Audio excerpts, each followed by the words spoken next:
அன்பான உள்ளங்களுக்கு வணக்கம். மகாநதியில் விஜயும் காவேரியும் சந்தோஷமாக போயிட்டுருக்காங்க பீச்சுக்கு. அவ்வளோ அழகாக என்ஜாய் பண்ணிகிட்ருக்காங்க. ஆனால் இந்த ராகவ் என்ன பண்ணுறான், அப்பை விட்ட குறைய தீர்க்குறாங்க. வெப்ப மாதிரி வந்து அடித்து தூக்க விட்டுறாங்க. வண்டி அப்படியே பறந்து அடித்து போய் கீழே விழுகுதுங்க. அப்படியே 2 பேரும் துடிக்கிறாங்க. பிள்ளைங்க ரெண்டும் பார்த்தா டக்குன்னு அங்கே நிற்காம கிளம்பிருங்கடா அப்படின்றாங்க. 2 பேருக்கும் அவ்வளோ துடிக்குதுங்க. அந்த ஹார்ட்டு மனசும் அப்படியே 2 பேரும் கையை அங்கே எங்கேயும் நீட்டிக்கிறாங்க. அப்படியே பிரிஞ்சு போய் விழுகுறாங்க 2 பேரும்.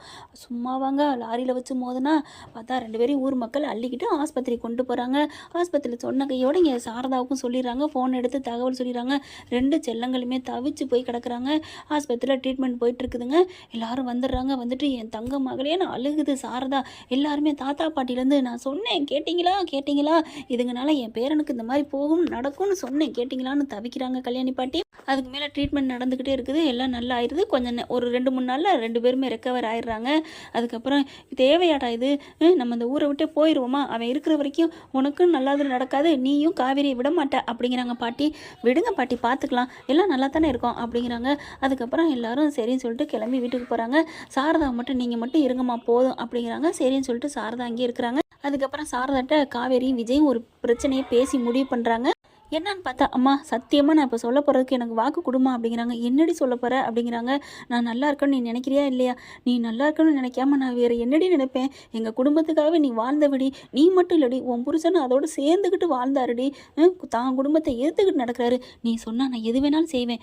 கண்டிப்பாக நீ மறுக்கக்கூடாது. மறுக்கலடி, நாங்கள் 2 பேரும் பேசி முடிவெடுத்திருக்கோம் அப்படிங்கிறாங்க. என்ன அவங்க முடிவெடுத்திருக்காங்கன்னா, யார் கண்ணுக்குமே படாமல் நாங்கள் டிச்சார்ஜ் ஆகி எங்கேயோ ஏதோ ஒரு ஊருக்கு போயிடுறோம். நாங்கள் கொஞ்ச நாள் நல்லா இருந்துட்டு அப்புறமா நான் உங்களுக்கு தகவல் சொல்கிறேன், நீ கூட வந்து அங்கே பார்த்துக்கம்மா, ஆனால் இந்த விஷயம் யாருக்குமே தெரிய வேணாம் அப்படிங்கிறாங்க. ஏண்டி, தெரிஞ்சா எப்படியாவது கசிஞ்சிருமா, இப்போ கூட உனக்கு சொல்லாமல் போயிடலாம், ஆனால் நீ மனசு தாங்காமல் ஏதாவது பண்ணிக்கிட்டீங்கன்னா அதனால தான் பெத்த தாயிட்ட நான் மறைக்கக்கூடாதுன்னு சொல்கிறேம்மா. ஆனால் அவர் கூட அங்கே தாத்தா பாட்டிட்ட சொல்ல மாட்டார், நாங்கள் எங்கேயோ போகிறோம்மா, நீங்கள் தான் பயப்படுறீங்களே அப்படிங்கிறாங்க. பசுபதியால் ஏதாவது வந்துருமே அப்படின்னு. நான் வெளியில் உன்னை விட்டுட்டு இருப்பேன், ஐயோ நான் வெளியில் யார்ட்டையும் சொல்லவும் மாட்டேன்டி, நீ ஏண்டி எங்களை விட்டுட்டு போகிற அப்படின்னு அழுகுறாங்க. அம்மா இப்போ தானே நான் சத்தியம் வாங்கினேன், சரிடி பரவாயில்லடி அப்படின்னு மனசே இல்லாமல் சரிங்கிறாங்க. அதுக்கப்புறம் டிச்சார்ஜ் ஆகி வெளில வந்துடுறாங்களா. வந்ததுக்கப்புறம் நான் எப்படி வீட்டில் போய் சொல்லுவேன், எப்படியோ சொல்லிக்கம்மா, நாங்கள் எப்படியோ கிளம்புறோம் அப்படின்னு சொல்லிட்டு 2 பேரும் கிளம்பிடுறாங்க. சாரதா என்ன பண்ணுறாங்க, கங்காவுக்கு கால் பண்ணுறாங்க. தாத்தா பாட்டிக்கிட்டையும் சொல்லுடி, என்னன்னு தெரியடி, 2 பேரும் காணண்டி, நான் இங்கே தாண்டி உட்காந்துருந்தேன், எங்கே போனாங்கன்னு தெரியலையே அப்படின்னு அழுகுறாங்க. எல்லாரும் அலறி அடித்து ஓடி வராங்க. என்னம்மா சொல்கிற, ஆமாடி காணண்டி அப்படின்னு அழுகுறாங்க. என்ன சாரதா, என் புள்ள எங்கே போனா, அது வயிற்றுல புள்ள இருக்கே உன் மகளுக்கு, என்ன ஆச்சு தெரியலையே, நான் இங்கே தான் உட்காந்துருந்தேன், இருமா நான் போய் ஏதாவது வாங்கிட்டு வரேன்னு சொல்லிட்டு போனாங்க, ஐயோ என்ன ஆச்சுன்னு தெரியலையே, ஐயோ நான் உட்காந்துருந்தேன், இப்படி தானே உட்காந்துருந்தேன், இப்படி போனவங்க என்னன்னு தெரியலையே அப்படின்னு சொல்லிட்டு தவிக்கிறாங்க. ஐயோ அப்படின்னு சொல்லிட்டு எல்லா பக்கமும் ஆட்களை விட்டு தேடுறாரு தாத்தா. எல்லாத்துக்கும் கம்ப்ளைண்ட் பண்ணிடுறாங்க. இந்த மாதிரி 2 பேர்த்தையும் காணோம், பசுபதி தான் கடத்திட்டு போயிட்டான் அப்படின்னுட்டு எல்லாரும் துடிக்கிற பார்த்துட்டு சாரதனால தாங்க முடியல. மனசுக்கே கஷ்டமாக இருக்குது. ஐயோ பாவமே, இவங்ககிட்டயாவது உண்மை சொல்லிடுவோமா அப்படின்ட்டு, சரி அவங்க 2 பேரும் எங்கேயாவது போய் செட்டில் ஆகட்டும், அதுக்கப்புறம் உண்மையை சொல்லிக்குவோம் அப்படின்னு சாரதா மறைச்சிருது. அதுக்கப்புறம் வீட்டுக்கு போயிடுறாங்க. வீட்டில் பார்த்தீங்கன்னா எல்லாரும் ஏதோ குடி போன வீடு மாதிரி கிடக்குது. நான் சொன்னனே கேட்டிங்களா, இப்போ என் பிள்ளையும் போயிட்டா உங்கள் பிள்ளையும் போயிட்டான் அப்படின்னு கல்யாணி தவிக்குது. சித்தப்பு இருந்துட்டு சரி பொறுமையாக தேடுவோம், இப்போதைக்கு பேசுகிறதுல வேலை இல்லை அப்படிங்கிறாங்க. அதுக்கப்புறம் எல்லா பக்கமும் தேட ஆரம்பிக்கிறாங்க. ஆனால் நம்ம தலைவியும் வண்டியை சும்மா ஜல்லுன்னு விட்டுடுறாங்க. ஆள் நடமாட்டமே இல்லாத, எந்த ஊருமே இல்லாத, யாரோட சொந்த பந்தமும் இல்லாமல் ஒரு தனி ஏரியாவுக்கு போயிடுறாங்கங்க. அது பார்த்தீங்கன்னா சூப்பராக இருக்குது, அழகான ஏரியாவும் இருக்குது, கிராமம் தாங்க, கன்னியாகுமரி பக்கத்தில் இருக்குதுங்க. அங்கே போயிட்டு பார்த்தா எல்லாத்தையும் பார்க்குறாங்க. இவங்க ஏற்கனவே அவங்க ஒரு ஃப்ரெண்டு வீடு இங்கே இருக்கிறாங்க, விஜய்க்கு தெரிஞ்சவங்க, அதனால் அங்கே போகிறாங்க. அதுவும் ரொம்ப நாளாச்சா, அதனால் அவங்களுக்கு ஒரு வீடு சின்னதாக ஒரு ஏற்பாடு பண்ணி கொடுக்குறாங்க. விஜய் காவேரி அங்கே போயிடுறாங்க. ஏங்க இப்படி இங்கே வந்திருக்கிறோம், எதுக்குங்க அப்படிங்கிற. என்னம்மா நம்ம 2 பேரும் முடிவு பண்ணி தானே இங்கே வந்திருக்கிறோம், அப்புறம் என்ன, இல்லை இங்கே பாரு, நீ எதுவும் கவலைப்படாத, நீ பேசாமல் இரு, நம்ம நல்லபடியாக நம்ம இருப்போம், அந்த பசுவோட ஆட்டம் அடங்கட்டும். அப்போ பயந்து வந்திருக்கீங்களா? பயந்தெல்லாம் வரலடா, தாத்தா பாட்டி எதுக்கெடுத்தாலும் நையின்னு நச்சரிக்கிறாங்க, உன்னை விட்டுட்டு வந்துருன்னு.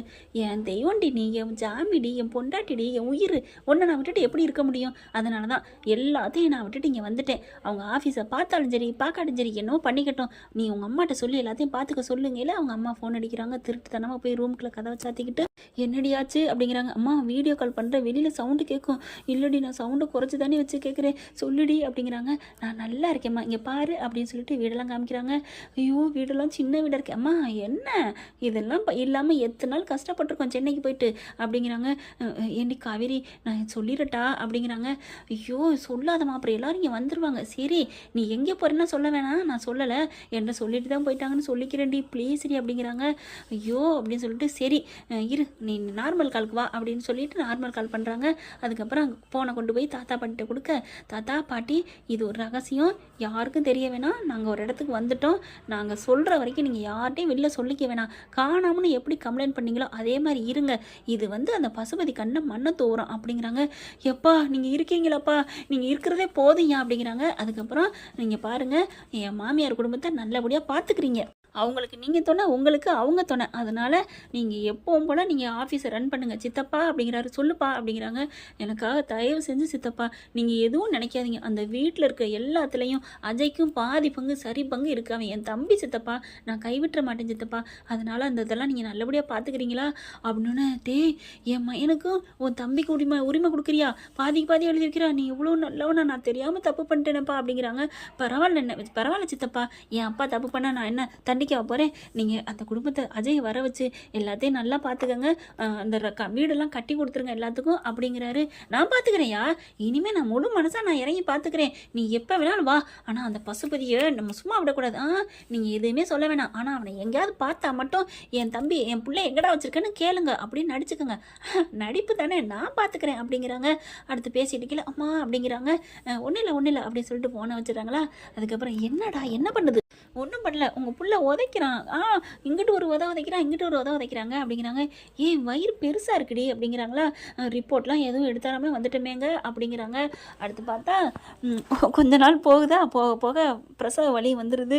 ஆனால் ஜாலியாக என்ஜாய் பண்ணுறாங்க ரெண்டு பேரும், அழகாக சூப்பராக அப்படியே அந்த அழகாக இயற்கை அப்படியே ஒரு அப்படி தாங்க இருக்குது. அப்படியே படுத்துக்கிட்டு இருக்காங்க கட்டில் போட்டு, அப்படியே ரெண்டு பேரும் இழுத்து குளிருதுன்னு சொல்லி இழுத்து போத்திக்கிட்டு படுத்து கிடக்குறாங்க. நல்லா இருக்குல்ல, ஜாலியாக இருக்குல்ல அப்படின்னு சொல்லிட்டு நல்லா இருக்கு அப்படின்னு சொல்லிட்டு கீழே அப்படின்னு வயிற்று வழியில் துடிக்கிறாங்க. அங்கே பக்கத்து வீட்டுக்காரவங்களாம் என்னாச்சுங்கிறாங்க. பாட்டி ஒன்று வயசானது வருது, ஆஸ்பத்திரி தூக்கிட்டு போங்க, பிரசவ வலி தான் அப்படிங்கிறாங்க. தூக்கிட்டு சரின்னு சொல்லிட்டு ரெடி ஆகுறாங்க. ஆட்டோவுக்கு புக் பண்ணுங்க அப்படிங்கிறாங்களா. சொல்லையிலே ரொம்ப அந்த பிள்ளைக்கு பனி கூட வந்துடுது.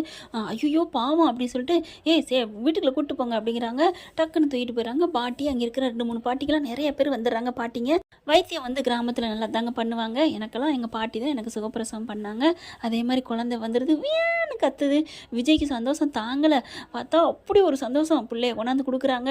கொடுத்தா மறுபடியும் அம்மா அப்பான்னு கத்துது. என்ன என் காவேரி ஏன் கத்துறா அப்படின்னு விஜய் சொல்கிறாங்க. இருப்பா பார்ப்போம் அப்படின்னு உள்ளார போய் பார்க்குறாங்க. மறுபடியும் வயிறு வலிக்குது, வயிறு பெருசாக இருக்குது. இன்னொரு குழந்தை வே அப்படின்னு கத்துது. பார்த்தாலும் அவ்வளோ ஒரு சந்தோஷம் தாங்கலை. 2 பெண் குழந்தை பிறந்திருக்கு. அப்பா டேய் நீ வீரந்தாண்டா அப்படிங்கிறாங்க. என்ன சொல்கிறீங்க? ஆமாம், பொம்பளை பிள்ளை பிறந்திருக்கு, அதுவும் 2 பொம்பளை பிள்ளை பிறந்திருக்கு. பொம்பளை பிள்ளை பிறந்தா ஆம்பளை வீரன்னு சொல்லுவாங்க. என்ன பாட்டி இதெல்லாம் சொல்லிக்கிட்டு, எனக்கு 2 பொம்பளை பிள்ளை 2 காவேரி செல்லங்களா அப்படின்னு அவருக்கு சந்தோஷம் தாங்கலை. 2 குழந்தையும் வச்சுக்கிட்டு அப்படித்தான் அப்படி இங்கிட்டு அங்கிட்டும் கொஞ்சிறாரு. காவேரி அவள் மயக்கத்தில் தான் இருக்கிறாவா அப்படின்னு சொல்லி கூப்பிட்றாங்க. கொஞ்சம் கண்ணை முழிச்சிடுறாங்க. சுகப்பிரசவமே நடந்துருச்சு. பரவாயில்லையே, எப்படிம்மா இந்த காலத்தில் 2 பிள்ளை அதுவும் சுகப்பிரசவம் அப்படிங்கிற அதுக்கு நான் சொல்கிறேன் அப்படிங்கிறாங்க. என்ன அப்படிங்கிறாங்களா.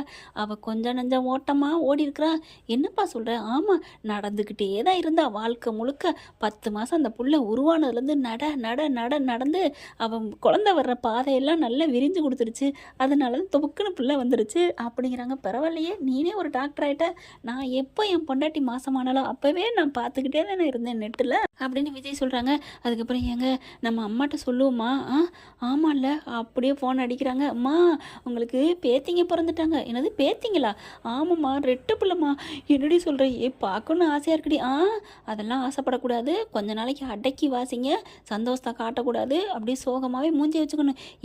இன்னைக்கு மட்டும் அப்போ கதவை சாத்திட்டு சந்தோஷப்பட்டுக்கங்க அப்படிங்கிறாங்க. வீடியோ காலில் பார்க்குறாங்க எல்லோரும் 2 குழந்தைய.